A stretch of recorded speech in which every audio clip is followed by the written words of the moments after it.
Kaixo, Kaixo, si nos podemos ir sentando poco a poco.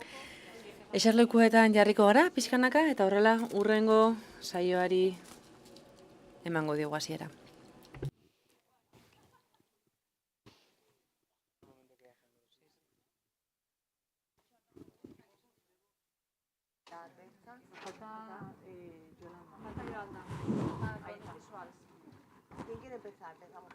Vale, pues empezamos. Aurrera. Bueno. Hola a todas. Kaixo, denoi. Hemen, ikusentzunezko emakume elkarteen ordezkaritza osoa bildu dugu. Urteak daramatzagu elkarrekin lanean. Niri kosta egiten zait abiatzea, gaurko mahai-ingurua izan ere, aurreko mahai-ingurua hain argigarria izan da, non hemen orain elkarteen errealitate gordinari egin behar diogun aurre. Eta egunerokotasun ikusten ditugun, arazo guztiak ikusiko ditugu. Bueno, lorpenak ere izan ditugu, pixkanaka, banan-banan, eta elkarrekin ere bai, horiek ere aipatuko ditugu. Nork hasi nahi du? Banan-banan hasiko gara? Yolanda, Donesetik, Kataluniatik, kaixo, atsegin handia da, hemen zuekin egotea, Yolanda Olmos naiz, eta ni Dones Visuals, Kataluniako elkartetik nator. 2017an abiarazi genuen elkartea, urtuan 20-25 bat ginen, eta atseginez pozarren gaude, komunitatea handitu delako, eta 1000 emakume biltzen ditugu, emakume eta identitate disidenteen artean. 1000, 2000, 300, 400 gaude hemen, eta hauek guztiak batzea zoragarria da. Aurreko mahaiarekin lotuta, 4000 emakume antolatu gara.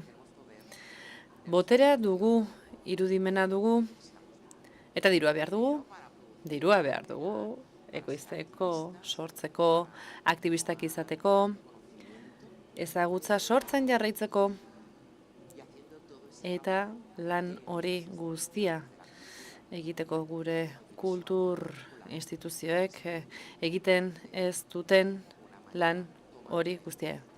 Haiek hartzen ez duten ekimen guztia hartzeko gure kasuan, Dones Visuals, Katalunian izan da, indar horren erakusle, gizarteak elkartetatik duen indarraren erakusle. Eta horrela, gure irudimena lantzen jarrai dezakegu. Lehen ere aurreko mahai inguruan erradikaltasunaz hitz egin da, ez etxekotzeaz, ez domestikatzeaz hitz egin da, eta hori estutzen jarraitu behar dugu. Eta beraz, hasieratik gure, hasieran diagnostiko bat egin genuen, denok dakizuen moduan. Ez dakit zenbakiak duela 10 bat urte gordinak ziren, eta hobetzen ari dira, baina abia puntu bat jarri genuen mahai gainean, jakiteko nola jardun. Aukerak, espazioak irekin nahi genituen zinegileentzat euren proiektuak babestu. Gidoilariak, ekoizleak bildu genituen haietatik 200 bat zinegile pasa dira. Eta, haiei esker ikuspuntu ezberdinetik aurrera doa, produkzioaren ikuspuntutik ere bai. Eta gainera, sarea sortu dute. Sarea eta espazio seguruak. Hori guretzat eta hemen gauden guztientzat ere garrantzitsua da. Espazio seguruak sortu behar ditugu. Indarkeria multiple barkatu haiei aurre egiteko, eta jasaten ditugun, eta eragiten diguten indarkeria horiek guztiei aurre egiteko. Bestetik, hemengo gainerako elkarteetako lankideekin batera, lanean dihardugu, eta neurriak jarri ditugu martxan. Gure proiektu guztiak laguntzeko neurriak, aukerak sortzen jarraitzeko, eta era berean neurri hauek gure ustetan bentsat administrazioetatik, eta gure autonomia erkidegoetatik eta estatu mailatik garrantzia dutenak, kuotak, edo zein gisako neurri izan daiteke. Baldin eta aukera horiek sortzen baldin baditugu eta babesten baditu, guk laguntzen diegu emakumei puntu bateraino, baina behin dirua dagoen lekuetara, erabakietara iristen badira, eta hor aukerari sortzen ez bada, hor sarritan oztopoekin egiten dugu topo. ere lanean jarraitu dugu, batez ere Katalunian, azken urteotan guztiotan. Azken 3 urteotan, eraldaketa espazioan zentratu gara, inklusiboago izan zedin. Jabetuta geunden, neurri batzuk sortzen ari ginela eta administrazioarekin batera egiten ari ginela hori, baina ez ziren inklusiboak. Lankide asko kanpoan gelditzen bai ziren. Beraz, irudimena, etengabe aipatzen garen irudimen hori badugu, baina neurriak sortzeko erabiltzen ari gara. Esperientzia daude mundu zabalean eta uste dugu hemen ere aplika ditzakegula. Estandarrak, mailak, hain binarioak izango ez direnak, integralagoak izango direnak, uste dute aldaketa bat badatorrela. Eta uste dute, denok uste dugu aldaketa bat beharrezkoa dela zineman eta ikusentzunezkoetan. Begirada askoz globalago bat behar dugu. Bestela, adabakiak besterik ez dira izango, partxeak. Bueno, sarrera honetan uste dute nahikoa dela, jakin dezazuen zeintzuk garen, eta orain lankideri emango diotitza. Egun on, guztioi. Debora Pikeleti nauzue, Donai Zinematik nator, Valentziatik, oharrak ekarri ditut, baina hemen entzundakoaren ondoren, zehatzago jardungo duela uste dute. 2018an sortu zen gure elkartea. Aurreko proiektu batekin jarraitzeko sortu zen, 2 urteko bat zen, eta arte disiplina ezberdinak barne hartzen zituena, emakumeen lana biztaratzeko, ikusarazteko. Jaialdi hori zeraman elkartea desegin egin zen, eta guk jarraipen bat eman izan genion. Gure helburu nagusia da historioi ikusgarritasuna ematea, mainstream filmak aipatu dira, baina bestelako errelatuak ere badaude eta horiek ikusaraztea garrantzitsu jotzen dugu. Gure proiektua txikia da jakina, baina 2 urteko hori antolatzen jarraitzen dugu, baina beste gauza batzuk ere egiten ari gara, handitzen ari gara, kideak dauzkagu eta kolaboratzaileak ere bai, baina sare bat sortu dugu, plataforma moduko bat. Bat egiteko, begirada kritiko bat sustatzen dugu, ikusentzunezkoen arloan kameraren aurrean eta atzean. Zinemagileen lana goraipatu nahi dugu eta lankidekin sareak sortzea. Zertarako, eraldaketa bat ekartzeko sektorera, ikuspegi feminista, inklusibo eta sozioartekotik. Egiten duguna aipatuko dut, 2 urteko horretaz gain, zikloak antolatzen ditugu, besteko koordinatzaile batzena, trama izenekoarena, non zinema jaialdiak jasotzen dituzten, kortosen femenino izeneko ziklo bat antolatzen dugu beraiekin batera, baina beste errelato horiek ikusarazi nahi ditugu. 2 urtekoa gara, baina lantaldea txikia da. Eta, 2 urtekoa egiten ez dugun urte horretan ere lanen jarraitzen dugu, lanak ikusaratzeko. Gero, prestakuntza sustatzen saiatu gara. Jolandak aipatu du jada, ezta? Ikusten baitugu, beste errelato horiek, film horiek, banaketan ez direla hainbeste iristen. Beti egon dira emakume zuzendariak, baina zinema eskolatan bati bat paritatea dago, baina gero zabalkundera edo mainstreamera ez da hainbeste iristen paritate hori, ez? Horregatik, 2019tik ona Atenea programa zabaldu genuen ikaslei begira. Ez dakite lankide Euskaldunek baute autonolako programarik ikaslei begira, tresna batzuk ematen dizkiegu mundu honetan abiatzeko, jakina beste emakume batzuek tutorizatuta eta horrelako zirkulu bat sortzen da, referenteak sortzeko. Eta urrian, 7. edizioa abiatuko dugu. Gure lanen beste zati bat da, erakundekin egiten dena, intzidentzia politikoa. Saiatzen gara, lan egiten, aurrerapenen jarraipen bat egiteko, ez? Atzera bueltan joan ez gaitezen. Ze aurreko mailan aipatu den bezala, gorroto mezuiek hor daude. Eta gauza batzuetan berdin dio ze partidu dagoen gobernuan, ezin da atzera egin gai batzuetan. Kulturako Instituto Nazionalekin baterari gara lanean, eta hor azterlan bat egin genuen, 2023an argitaratu genuen, hor genero neurriek izandako inpaktua jasotzen zen, hori 15-etik 22ra begira egin genuen, eta hori eguneratu egin nahi dugu, 23tik ona, uste hori dela. Eskerrik asko. Ni Alba González de Molina, naiz Zimako gerentea.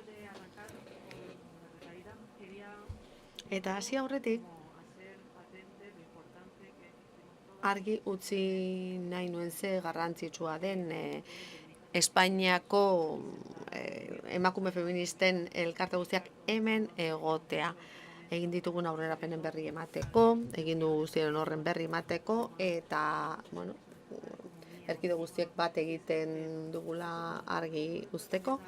Hori alde batetik, bestetik, Amaia Sarbilari eskerrona agertu nahi diot, gero eta espazio handiagoa emateagatik, ez ikaragarri estimatzen diogu. Mahai batekin abiatu ginen, eta orain, begira, jardunaldi bat daukagu, bihar ekintza oso indartsu bat izango dugu kursalen, indarkeria sexualari buruzko testigantzak irakurtzeko, eta uste dut horiek mugarriak direla, aldaketak ekartzen dituztenak, ze gure artean hitz egitea ondo etortzen da, antolatzen garelako, baina bestelako espazioak behar ditugu eta soinu egin behar dugu. Horregatik oso pozina hori hasteko. Datorren urtean, 2026an, 20 urte beteko dira, Zima elkartea sortu zena, lehenbizikoa izan zen, eta aurrerapen asko ezagutu ditu, orain beste puntu batean gaude, eta uste dut hori ere interesgarria dela. Ze 20 urteotan gauza gertatu dira, zergatik erabakiak hartu direlako, neurriak sartatu direlako, txostenak prestatu direlako, aktivismoagatik, emakumeak izan ditugulako zuzendaritzan, profesionalizatzen junda elkartea, lehen gutxi ginen, orain asko gara. Ni abiatu nintzenean lantalde oso txikia zen, orain, gehiago gara. Baina azkenean lortu dugu egitura bat sortzea, baita oinarri sendo bat ere, eta horrek berme batzuk ematen dizkigu, erakundekin hitz egiterakoan. Gure lana lobby politikoa izatea da, datuak mahai gainean jartzea, eta ekintza positiboa sustatzea. Zertarako, berdintasunean egingo diren aurrerapen horiek azpimarratzeko. Une honetan gure lehentasuna indarkeria sexualaren kontrako borroka da, lehen txostema sortu dugu, Nerea Barbara,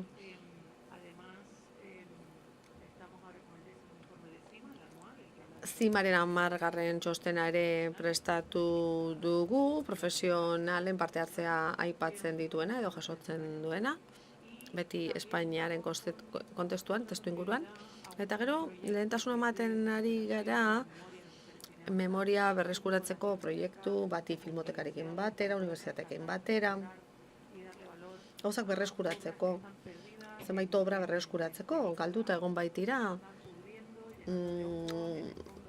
filmak lizunduta daude filmotekaren azkeneko txokoan, eta gu hortik baliabideak ateratzen ari gara, energia ere bai, lan horiek berreskuratzeko, berritzeko, eta daukaten balioa emateko. Bestalde, lanean ari gara hezkuntzaren arloan ere, ikuspegi intersekzionalean, hori ikusentzunezkoetara ekartzeko, asko dago egiteko arlo horretan, parte hartu behar dugu, eta hori ez da erraza, ze jende guztia ez dago horrelakoetara irekita, eskolan hau egitera. Duela gutxi Martarekin batera, eskola batean entzun genuen, mutil batek nola esaten zuen, doktrina bat zela. Feminismoa doktrina bat zela. Eta orduan, pentsatu genuen, behar bada horregatik izan behar dugu eta jarritu behar dugu hain astunak izaten, tresna pedagogikoak behar ditugulako. Azkenik,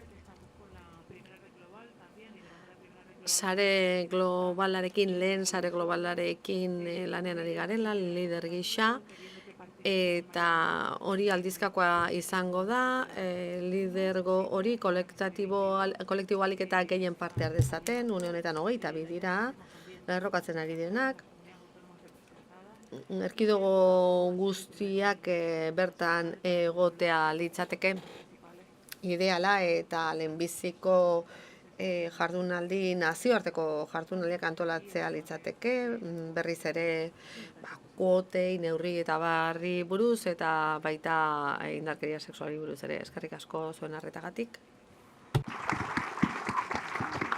Hola, ¿se me oye? Bueno, buenas tardes. Arratsaldeon.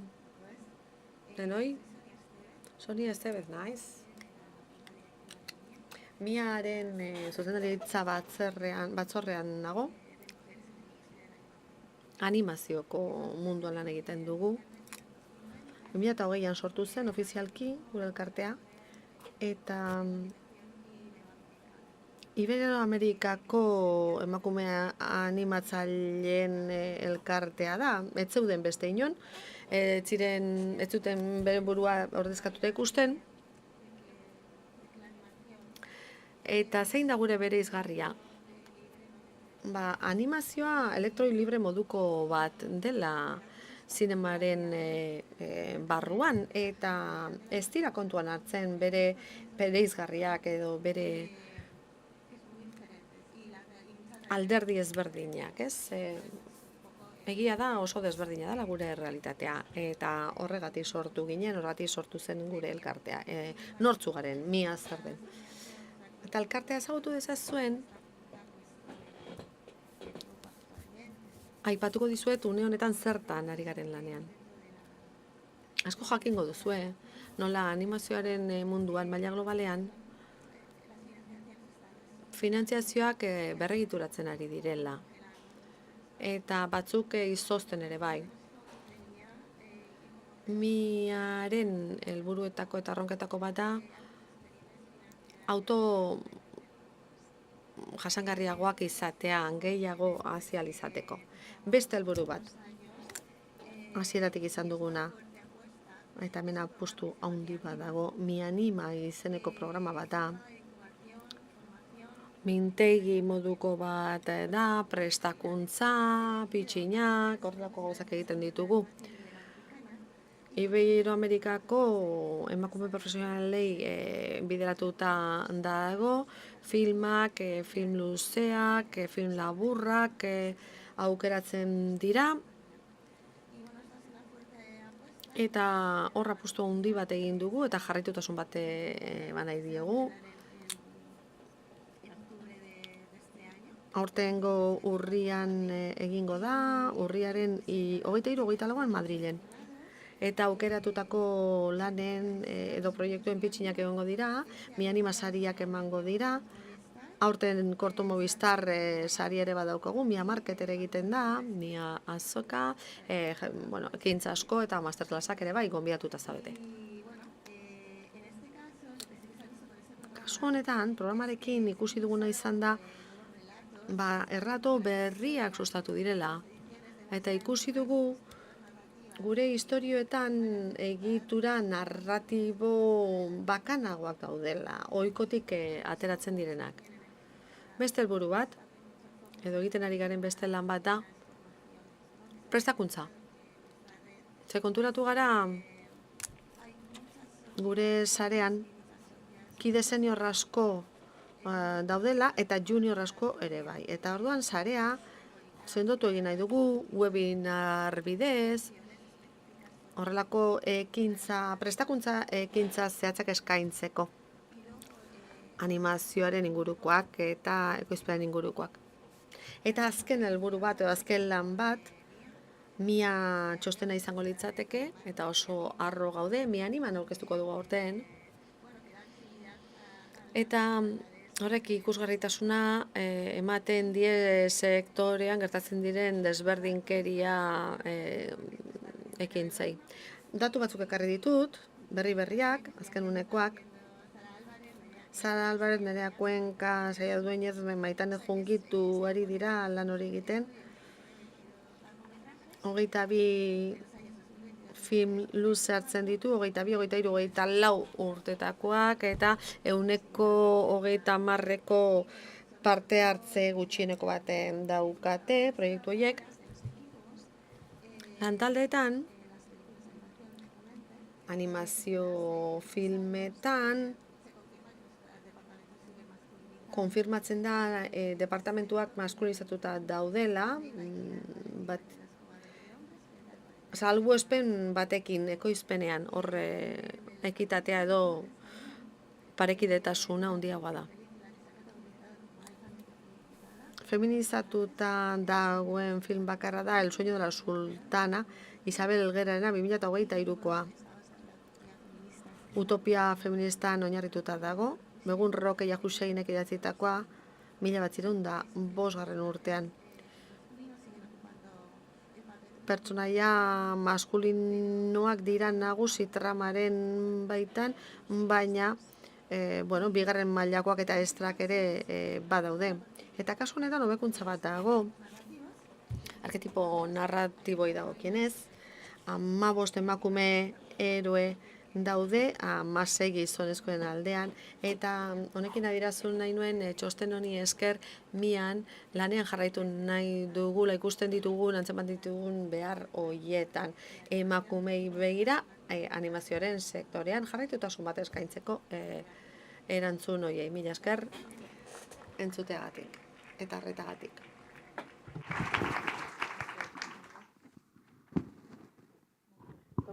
Ai, barkatu. Bueno, ya está.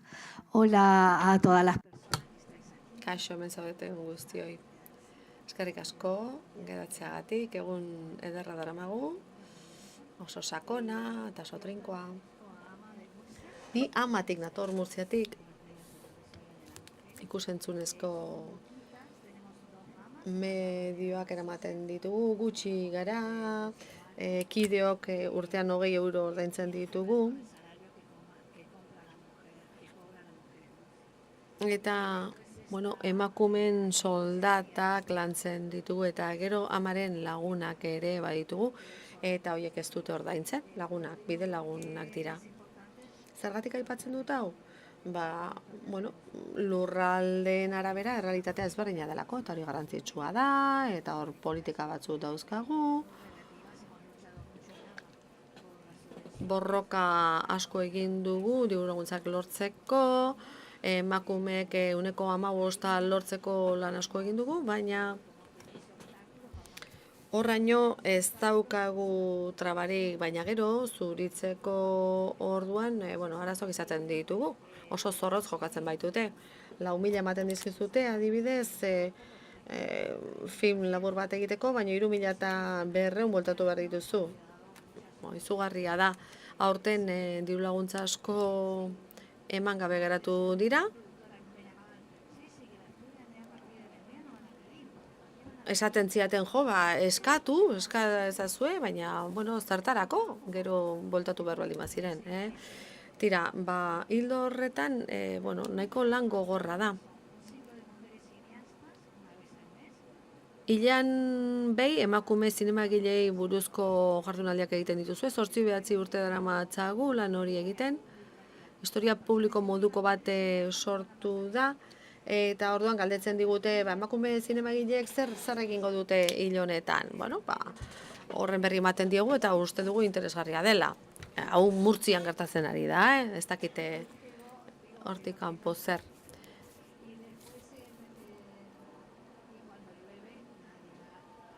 Jakina, euria egiten duenean inor ez da etortzen oso lehorra delako eta bueno, euri asko egiten baldin baduen, dana bat daukagu astebetekoa, ez?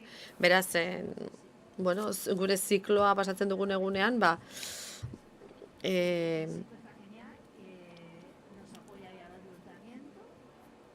saiatzen naiz, bueno, pentsatzen ez dula euririk egingo. Errezatu egiten dut euri egin ez dezan.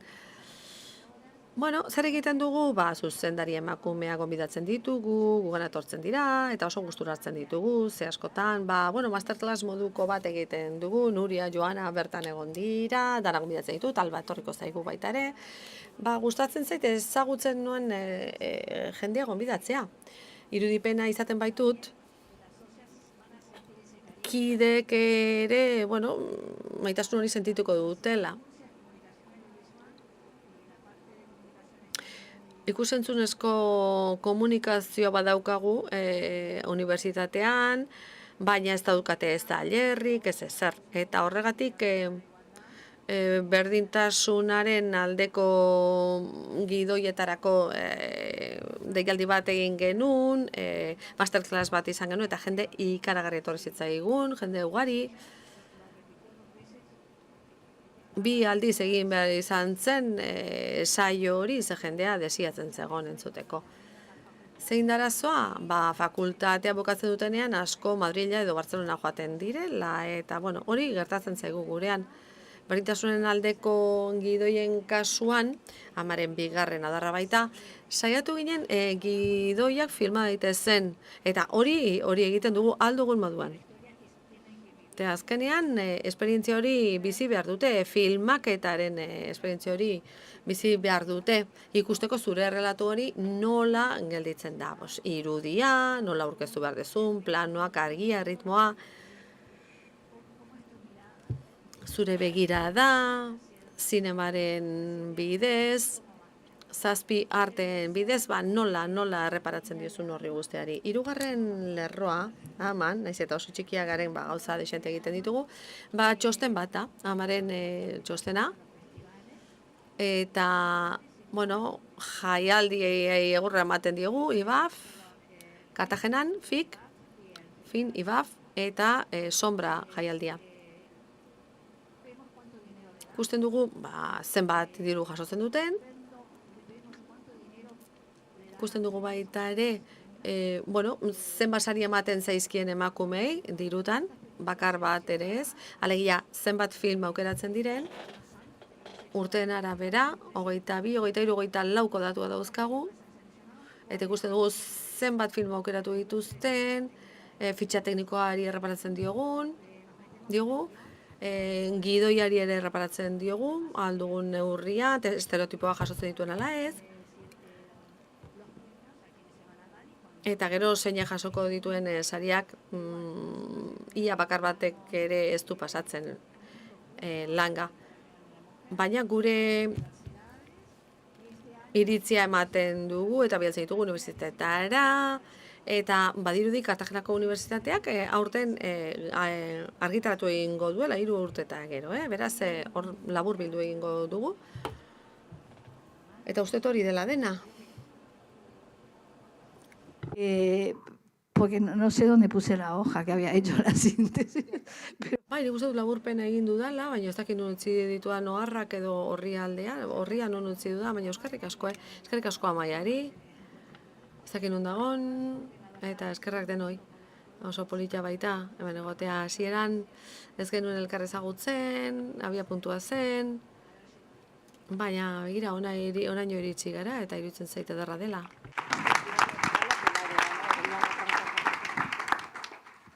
Bueno, lehenik eta behin mila esker eta ongi etorri hemen izateagatik. Bueno, yo soy Cristina Zorita.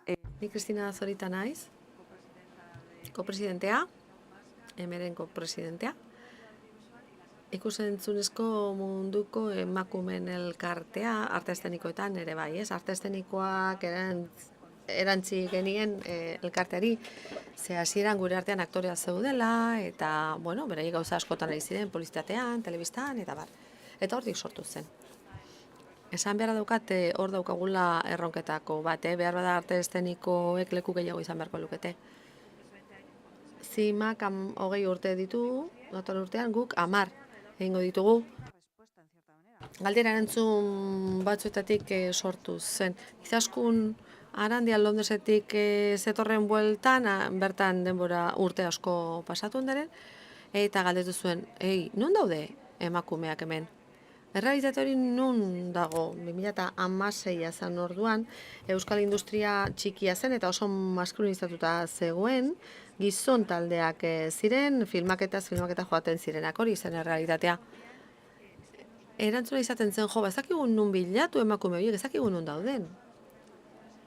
Gure ekintzetako lehenbizitako bat izan zen, direktorio bat sortzea, emakume profesionalena, emakume horien kontratazioa errazteko eta ikusgarri egiteko, zerrenda hori. Gure artean sare bat ere sortu genuen, elkar elikatzeko, proiektuak batera egiteko, eta erabakitzeko lan taldearen erdia edo kopuru handi bat emakume izan behar zutela. 20.000 espezies de abejas egiteko, zuzendaria eta koizlea eta hor ezagutu zuten elkar. Lauren inskripzio inguru dauzkagu eta 300 gora emakume profesionalak dira.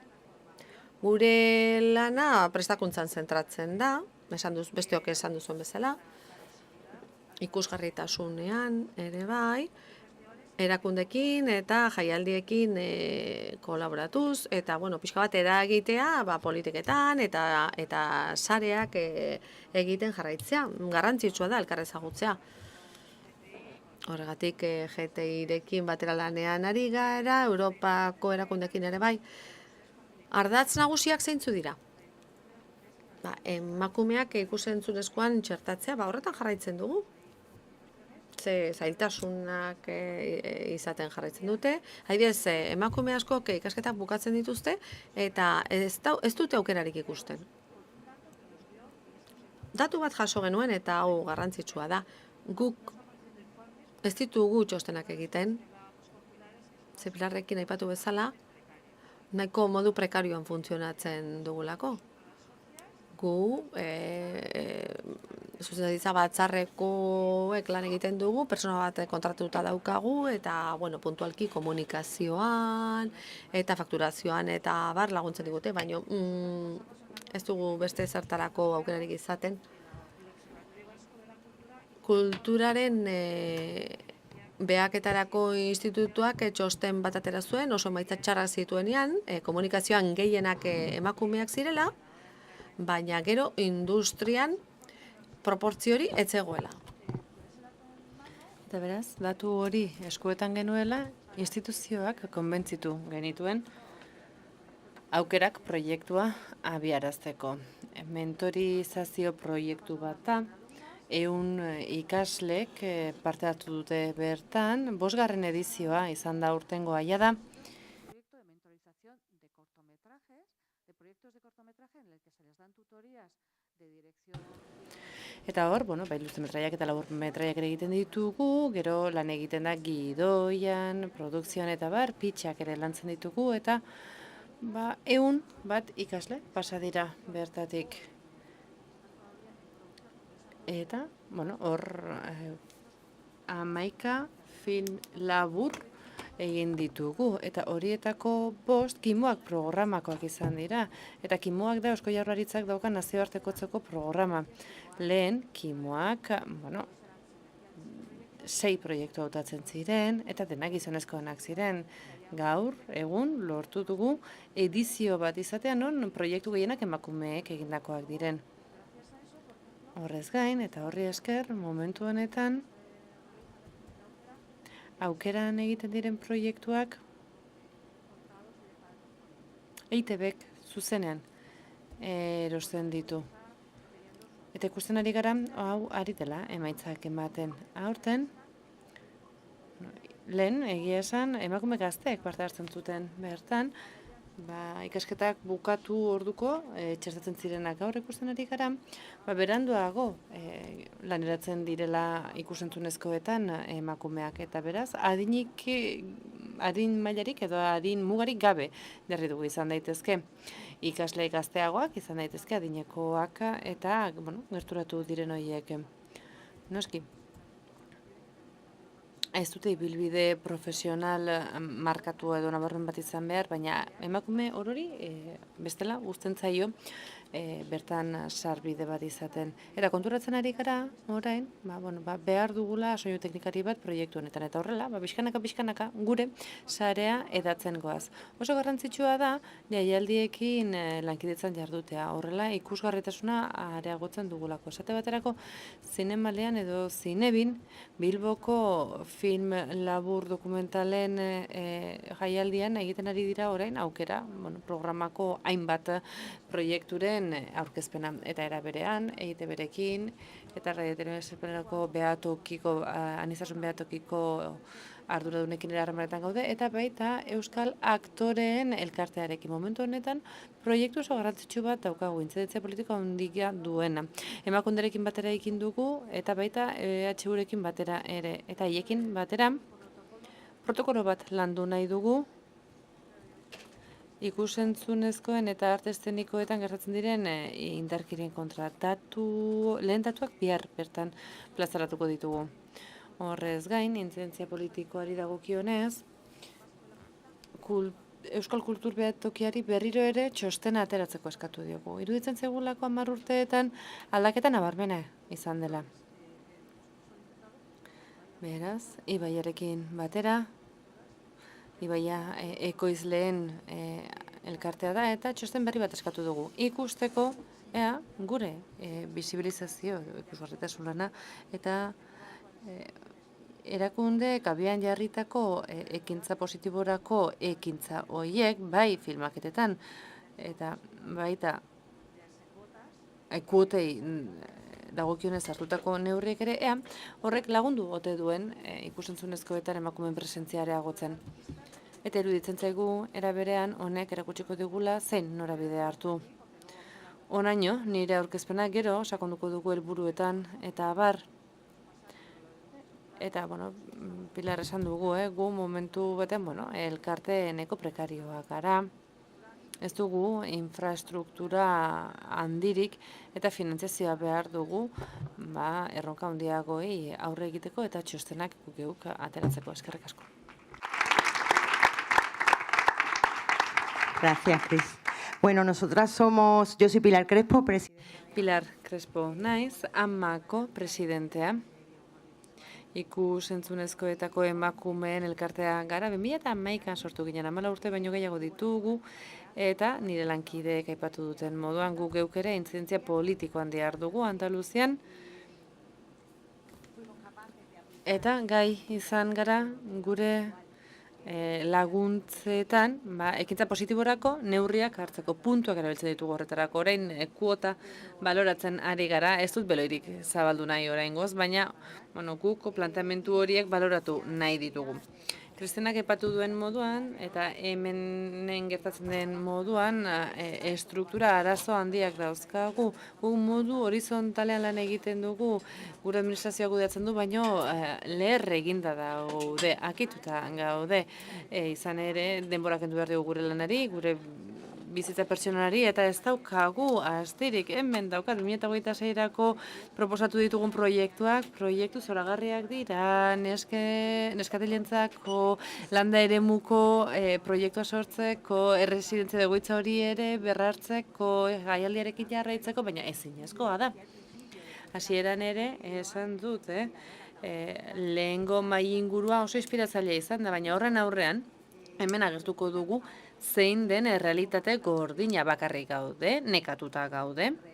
Ezin dugu gainera guardia hori jaitsi izan ere, hor badatorre, kontra egin behar digun tsunami handi hori. Hemengo gure lanpostua, gure lanak ez daude bermatuta. Egunero borrokatu behar dugu haiek mantentzeko, eta hau nekagarria da. Barkatu hemen horrela gustutzea, baina, bueno, baina zerraragarria da, milaka zoom egin ditugu. Hasieran folio bakarra geneukan, eta horretatek abiatuta hau bizitzea, bueno, unkigarria da.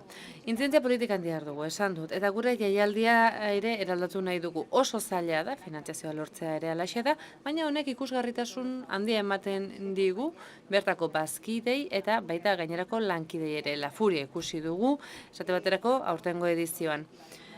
Andaluziako jaialdietan lan egiten dugu, Amasariare ematen dugu, haietako batzuetan, masterclassak ematen ditugu, formazio eta trabakuntza eskaintzen dugu, gainerakoak bezala. Aurten AISG-ekin hitzarmena sinatu dugu, emakumezko aktoreentzako formazio bat eskaintzeko, trabakuntza eskaintzeko, eta ingabe, ari gara erakundeekin lan egiten gure proiektuetan lagun gaitzaten. Horregatik berrartu nahi dut egituraren gai hori. Izan ere egitura behar dugu. Noski sare lana guk Andaluzian egiten dugu eta nazio mailan ere erakunde hauekin guztian eta nazio artera iritsi nahi dugu. Frantziarekin lankidetzen hasi gara, Portugal eta Latinoamerikarekin ere bai. Eta aurrera jarraitu nahi dugu. 2 proiektu aipatu nahi ditut.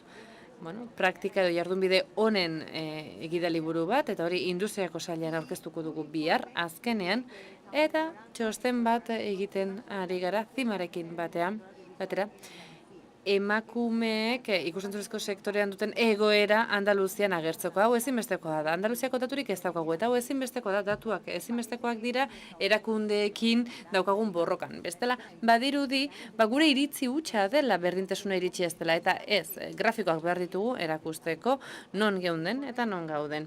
Txosten hori egitea lan handia izaten ari da, eta finantziazioa behar dugu horretarako. Horixe datorkizunerako daukagun proiektuetako bat. Azken gai bat Andaluzian, konbentzitu egin nahi dituko besteak emakumeak industriak garela. Industria gara emakumeak. Ez gara sektorearen zati bat geure gai ez hitz egiten dugunak. Ez profesionalak gara eta industria bat sortzen dugu. Beraz, enpresa buruentzako dagoen dirutza hori, eta ikusentzunezko enpresentzako dagoen diru hori ere iritsi behar da emakumeen elkarteetara. Eskerrik asko. No sé si queréis aquí o queréis abrir, o no sé en qué. Mikrofona zabaldu dezakegu publikora, edo hemen maitik jarraituko dugu, ez dakit zenbat denbora geratzen zaigun. 15 minutu ditugu. Hemen mailan beste zerbait gehitu nahi duzue, zabaldu aurretik mikroa. Bai, mikroa zabaldu aurretik, esan, momentu ezberdinetan abiarazi ditugula elkarte hauek denak, lurraldeen arabera eta motibo asko eta ezberdinengatik. Baina pentsatu beharko genuke orain zein erronka daukagun elkarte gisa. Gure lurraldetatik zein dira gure erronkak, gizarte gisa zein dira gure erronkak, eta bestetik ulertu, azken batean, elkartekidetza da, modu voluntarioan, doakoan, gure lana, gure orduak eskaintzen ari garen emakume talde handi bat mundua hobetu nahian dabilena. Nahi genuke ikusarazi zenbat lan dagoen atzetik, izan ere hor hainbat proiektu daude erori direnak, etengabe kritikatzen zaigu, badirudi, ez dugula merezi egiten duguna, kuotagatik ditugula gure lorpenak edo eta hor txek hori egiteko ateratzen ditugula aurrera barkatu gure proiektuak, eta zentzu horretan zein erronka daukagu aurrean. Nor hasiko da? Bai? Lehen ere esan dut guk, karpeta armairu kaxoia bete ideia dugu. Bertan daude gure tresnak, gidak, iaz gida bat atera genuen, gure ikusentzunezkoak eraldatzeko, jardunbide honen gidatako gogo ezagutza sortzen ari gara, etengabe hori kontuan hartu behar da. Eta gainera normalean voluntariok egiten da. Erakunde eta kolektibo gisa hori zaintzea oso garrantzitsua da. Bertan agertzen direlako indarkeriak emakumezko zinegileentzat eta bar. Baina ahaztu egiten zaigu aktivista gisa guk indarkeri hori ere jasotzen dugula. Gure gainerako lankide, asko uste dute, haiek ere gute hartzeko geratzen garela. Gure lanaren gandetik egiten dugu lanare, baina guri gustatzen zaigu filmez gozatzea, eta horretaz hitz egiteko bakarrik geratzen zaigula leporatzen zaigu. Baina zaindu egin behar dugu geure burua. Izan ere, indarkeria instituzionala ere jasaten dugu begirada jakin batzuk dauzkagunean, edota gure proiektuak orkestean ditugunean eta diru laguntzak eskatzen ditugunean, gu azkenean behar ditugu, gu profesionala gara, eta kobratu egiten dugu gure lanagatik. Sortzen dugun ezagutza hori guztia, talentua da, eta industriaren eskura jartzen ari gara hori guztia. Eta beraz, hori balioan jarri behar da. Bestela, Pilarrak aipatu duen neke hori, bukatu egingo da, erre egingo gara. Eta hori aktivismo guztietan gertatzen da. Eta elkarteetan lan egin balin baduzue, edo zein ere mutan, gertatu daiteke elkarte egintzan gertatzen da. Beraz, Donaz Visualsetik esan behar dizut, partekatu egin behar ditugula, zein estrategia behar ditugun elkarte gisa geure burua zaintzeko, intzidentzia politikoa izateko, pentsakera hori sortzen, eta ezagutza hori sortzen jarraitzeko, eta bidean ez hiltzeko. Hortxe ez geratzeko, oso garrantzitsua da hori.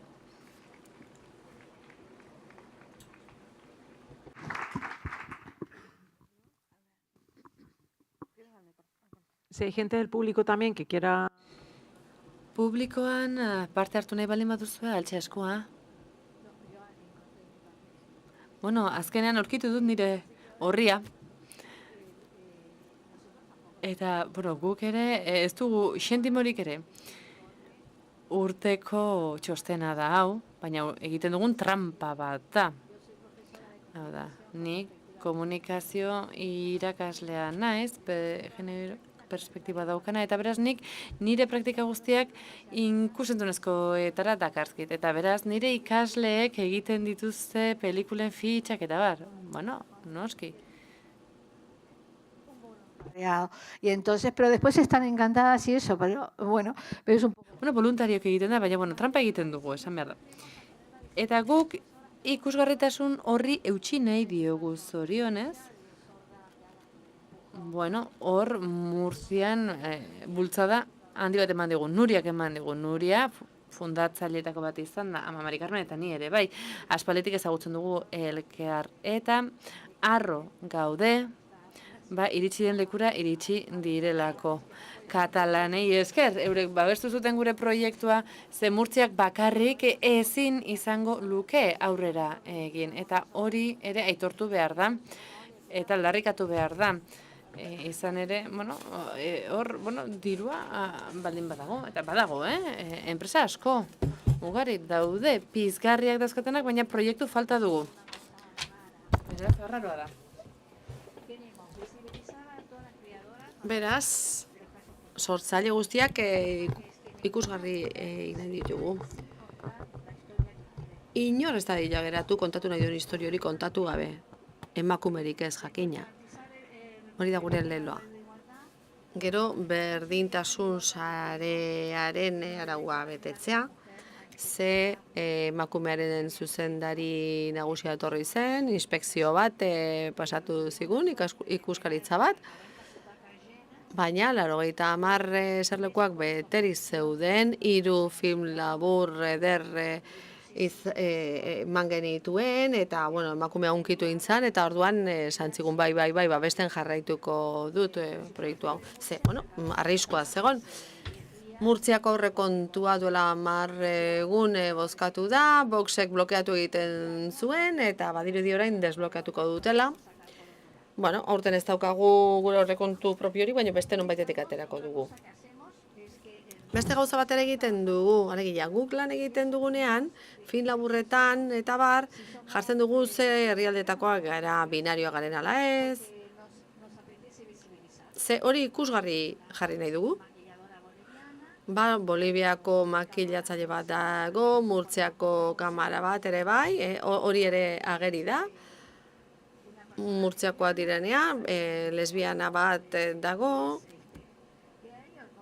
gay den beste bat, trans bat, eta beste bat heteronormatiboa, eta hori guztia jasotzen dugu Murtziako gizartea eskandalizatzeko, ez? Eta zenbaitetan prentsan atera gaituzte. Proba bat da, egiten egaren proba bat, ze nahi genuen ikuste jende asko ari zela lan hori egiten. Murtzian migratzaile asko dago, dakizen badiren, baina kolonbiarrak populazioaren 20% baino gehiago dira, asko daude, migratzaile asko daude. Eta ikusentzunezkoen bidez, hori agertzeko modu bat zen. Berdintasunen aldeko gideiak aurkezten ditugunean ere, fakultatean, esaten dugu zenbat emakumek egin dituzten ikasketak, zenbat gizonek, Latinoamerikatik datozen, Magrebtik datozen, hori guztia integratu egiten dugu, beste norbait balitz bezala. Ez dakik hori ona izango den, ala ez, proba moduko bat egin dugu, beraz. Aipamen bat egin nahi nuke, ez dakit albak zerbait esan nahi zuen. Norbaitek eskua altxa du eta horregatik antzan. Mikrofonoa mesedez, iristen da bitartean nik aipatu nahi nuen. Elkarte gisa egitura sendoago bate eskatu, lortu nahi dugu, ze adibidez kidek ideia zorare dituzte, baina ezin diegu lagundu. Beti tiraderan gelditzen dira, egiteko dauden proiektu horien tiraderan. Kuote buruz hitz egiten dugunean, nik uste dute Euskadin oso garrantzitsuak izan direla. Baina saiatu behar dugu baita ere atzera egin ez dezaten.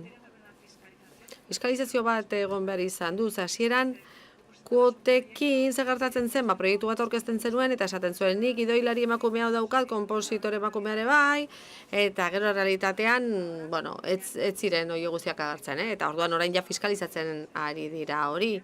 Alegia agindutako haiek gero lan egiten zutela. Eta gero gidoilaritzan, gidoia sortzeko kuotetan, hor Eusko Jaurlaritzari erreklamazio bat aurkeztu behar izan diogu, ze kuota hori desagertua zen, eta berriz ere gizonezkoen proiektua ziren gehienak. Ahí, espera, detrás estaba... Ezin etenik hartu ez. Almudenak esku altxa du. Azkar. Bukatzen ari gea. Erronka da egiturak sendotzea nik 6 urte baino gehiago daramatzat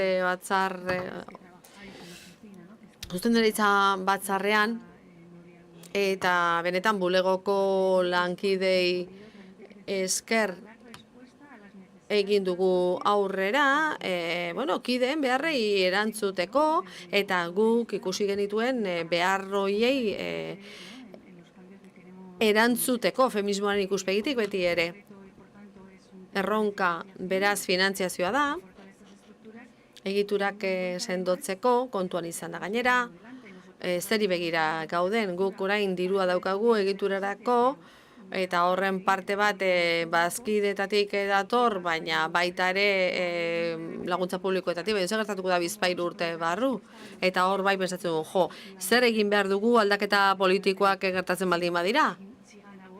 Boxek irabazten baldin badu, hitz egin dezagun argi, ze egingo dugu horrelako laguntzak entzen badizkigute.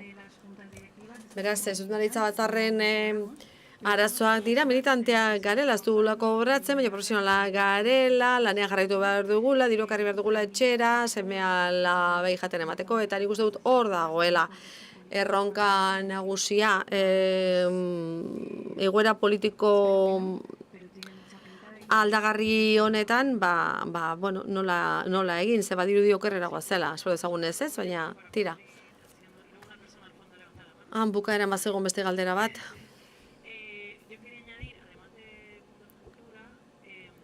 Egituraz gain, erronka gisa aipatuko nuke gure helburuei dagokienez, elkarte garen aldetik eta feminista garen aldetik, Donai Visuals egin duten hori, alegia genero disidentzia txertatzea eta ikustea intersekzionalitatea nola eramaten den politika publikoetara. Gainera horrek talka egiten du zuzenean, eskuin muturrarekin, eta gure radikaltasun hori horrek talka egingo du datorren horrekin, baina hori interesgarria da. Eta gizarte edo elkarte garen aldetik, gure posizioa argi markatzen ari gara, zuzendaritza batzarrak, ondo zehazten ari gara, helburu guztiak, honetxi dira, eta uste dut bideo horretan goazela, baina beldurra hundi egon da posizio hori hartzeko. Era askotako beldurra egon da, diru laguntzak ez galtxarren, eta orduan erronka moduan uste dut interesgarria dela horregotea, maitasunaren eta ez gorrotuaren aldean, hori aukeratu behar dugu. Hitza eskatuan eukan barka. Zuei entzunda, esango nuke oinarrizko gaia eta begirada dela finantziazioa lortzea. Argi dago elkarteak garela, emakume elkarteak garela, eta hor ikusgarritasuna dela helburu nagusietako bat, eta balio ematea egiten dugun horri. Mian, adibidez, voluntarioekin egiten dugu lan hori, ez bakarri zuzendari batzarrean, baita bazkideen parte hartzearekin, ere zergatik, balio eman nahi dezulako sinesten dezun horri. Baina jakina, horietako batek lan egiten du, beste lanak egiten ditu, gero bizitza pertsonala izan dezake, familia bizitza, bakoitzak daukan suertea dauka, baina gero militantzian abiatzen zea, batek ez denok egiten du, horregatik diot, bizitza erritmonekin behar bada ez, benetan lerreginda gaude denok, horregatik uste dute fokua gai horretan jarri behar dela, ez gertatzen da finantziazioarekin. Nik ez daukat erantzurik. Baina hori da behar duguna, bidean ez geratzeko eta gogotsu jarraitzeko, eta hori ohar bat besterik etzen. Kaixo, hausnarketa bat egin nahi dut. Beti politikari buruz hitz egiten dugu, politikari batzuei buruz hitz egiten dugu, baina ez denei buruz. Nik askotan esan dut hau.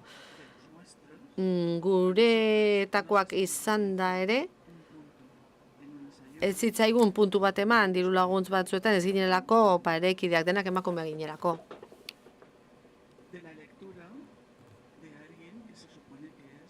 Eta hori egin zuen, ustez gure aliatua dan norbaitek. Beraz, gure borroketatik harago oso adi egon behar dugu puntu eta koma hoietara. Adibidez, ekoizle independentearen kontzeptua aldatu zen, zen norbait buratu zitzaion esatea, lasai, nik hemen jarriko dio pitiplu. Kon matxo hori. Komorrek eragin bat izan zuen. Hemen gauza bera gertatzen da, 60-40% horretan ez du ezer espezifikatzen. Esaten du parekidetasun minimoa hori dela. Beraz, kontuz, berriz, edo egiten diren berriko aruketa horietan. Zegu nahi duguna gauza bata, baina gero beraiek beste irakurketa batzuk egiten dituzte. Eta uste dut oso tentuz joan behar dugula. Mila esker. Bukaeran badago emakume bat. Mikroiritsi bitartean gauza bat esan nahi nuke. Diruaz eta egituraz aparte, badago beste zerbait kezkatzen nauena. Badago joera bat esaten duena berdintasuna lortu dela. Eta ze, barkatu? Eta horrek eskatzen, hori gazteek esaten dute, baina ze astunak zarete, ja iritsi zarete, ja lortu duzue, kontuz horrekin, oso garrantzitsua da, egitura, dirua hori guztia, baina pedagogia bat ere egin behar dugu, egunero. Konbentzitzeko, eta horretarako ezinbestekoa da, txostena, datuak ikus dezaten, 2025an oraindik ez garela iritsi, eta hori ez da nire iritzia. Ez zirkulutxo horretan ikusten da, zein da benetako datua. Garrantzitsua da nire ustez. Bai. Jakin minan neukan. Ze harrera dauka gizon profesionalen munduan zuek egiten duzuen lan hori ikusentzunezkoen arloan, jakina?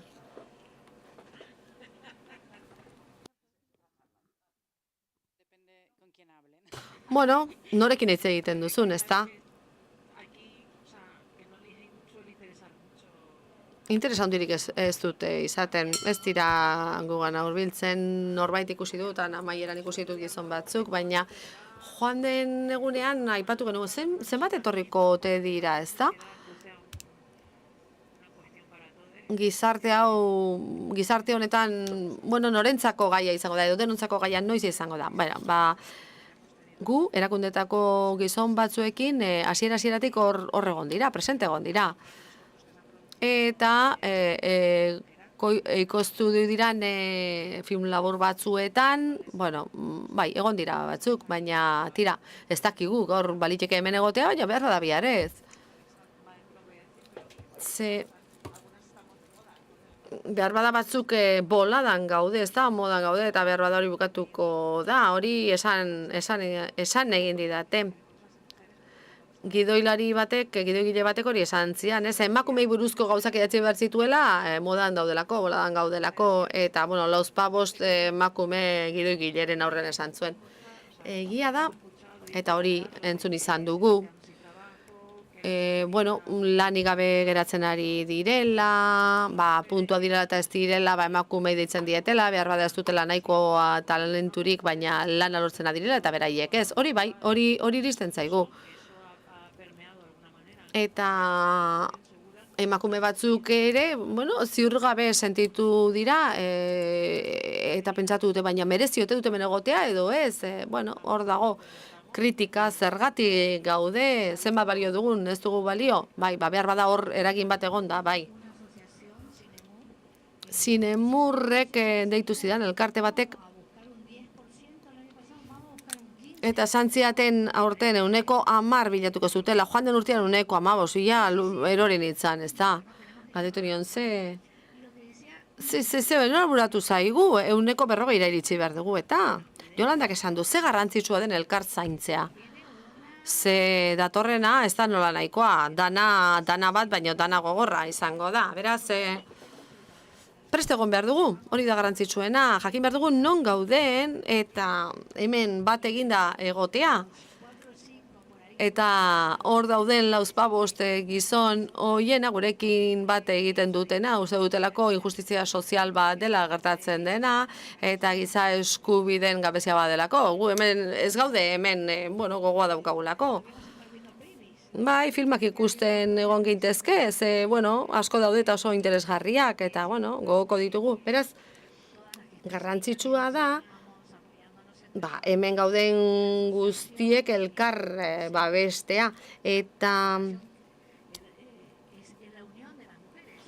elkarteetan elkartzen gara emakumeak, herrietan ere horrela egiten dugu. Emakumeak brodatzera joaten dira eta bertan taldeetan kontatzen diogu elkarri penak, maitasunak eta horri eskerre aterra izan dira etxetik emakumeak eta gu elkarteko kide garelako gaude hemen eta aurrera egin behar dugu eta datozenengatik eta lehen zeudenengatik, etorri zirenengatik.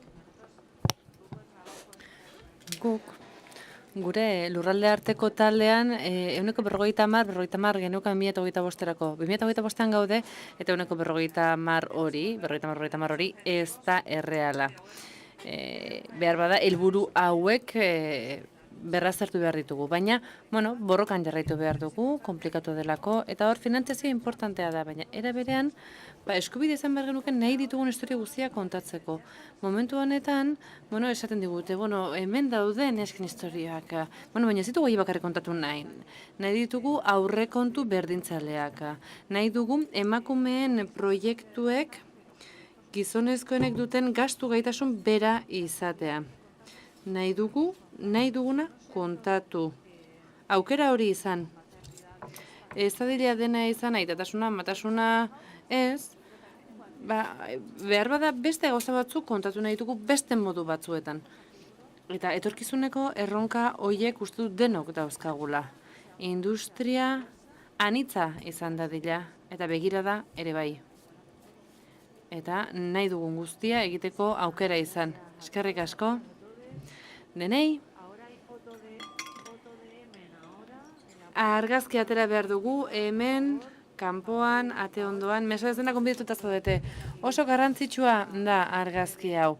Horrek irudikatuko duelako emakumeen partaidetza jaialdian bihar, 12:30 ordu bat eta Kurtsalean ere elkartuko gara bertako emakumeen elkarte batekin. Eta bertan testigantzan irakurketa bat egingo dugu bertako indarkeriak agertzeko eta lakra horri aurre egiteko tresnen berri ere emango dugu. Eskerrik asko.